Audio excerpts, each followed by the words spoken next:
গান্ধী সম্পর্কে খারাপ মন্তব্যকারী বিজেপি নেতাদের বিরুদ্ধে রাহুল গান্ধী সম্পর্কে খারাপ মন্তব্যকারী বিজেপি নেতারা হায় হায়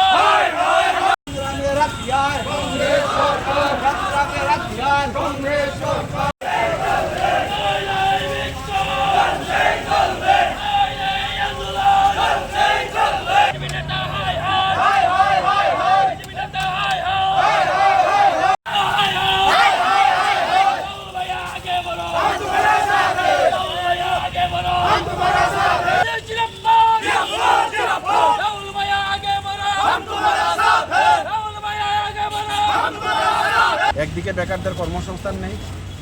আরেকদিকে ধর্মীয় সুষ্ঠুরে দিয়ে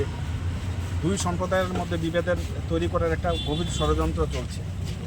এই যখন অস্থির অবস্থা, সেদিক থেকে দেশের মানুষের মন ঘুরিয়ে দেওয়ার জন্য সম্পূর্ণ পরিকল্পিতভাবে ভারতীয় জনতা পার্টি সরকারের শরিক দলের মন্ত্রী এবং শরিক দলের বিধায়ক এবং তাদের দলের কিছু শীর্ষস্থানীয় নেতৃত্ব রাষ্ট্রনায়ক রাহুল গান্ধীর বিরুদ্ধে সেখানে বিভিন্ন জায়গায় কুরুচিকর সেখানে মন্তব্য করছে। আপনারা জানেন যে পাঞ্জাবের একজন সংসদ কেন্দ্রীয় সরকারের মন্ত্রী উনি বিট্টু সাহেব, উনি রাহুল গান্ধীর বিরুদ্ধে বলেছেন রাহুল গান্ধী নাকি দেশদ্রোহী। কোনো নেতা বলছেন সেখানে রাহুল গান্ধী সেখানে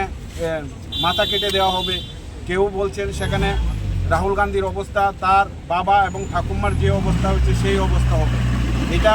দেশের জন্য সেখানে অত্যন্ত দুর্ভাগ্যজনক, কারণ দেশের মুখ, প্রতিবাদের মুখ বিরোধী দলনেতা রাষ্ট্রনায়ক, এই দেশের প্রত্যেকটা মানুষ যাকে নিয়ে সেখানে গর্ব করেন, যুব সম্প্রদায় যেখানে সারা দেশের সেখানে রাহুল গান্ধীকে নিয়ে স্বপ্ন দেখতে গিয়ে ঐক্যবদ্ধ হতে শুরু করেছেন, সেই রাহুল গান্ধীর বিরুদ্ধে এই যে একটা গভীর ষড়যন্ত্র, সেই ষড়যন্ত্রের বিরুদ্ধে আজকে সারা দেশের মানুষ সেখানে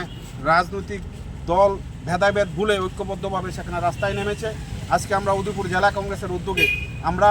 এই বিজেপি দল এবং শরিক দলের নেতাদের এই যে কুরুচিকর মন্তব্য, সেই মন্তব্যের বিরুদ্ধে আমরা উদয়পুর শহরে বিক্ষোভ মিছিল আমরা সংগঠিত করেছি এবং বিট্টু সাহেবের সেখানে পুষ্পতলিকা দাহ করেছি। আজকের এই মিছিল থেকে আমরা ভারতীয় জনতা পার্টির যারা কেন্দ্রীয় নেতৃত্ব আছেন, রাজ্য নেতৃত্ব আছেন, আমরা আবেদন করব যে আপনারা সংযত হয়ে যান, কারণ দেশের মানুষ ধীরে ধীরে সেখানে জাগতে শুরু করেছে। আগামী দিন যদি এই সমস্ত কুৎসা অপপ্রচার বদ্ধ না হয়, তাহলে এই দেশের মানুষ গণতান্ত্রিক পদ্ধতিতে কংগ্রেসের ছাতার তলে এসে গণতান্ত্রিকভাবে তার যোগ্য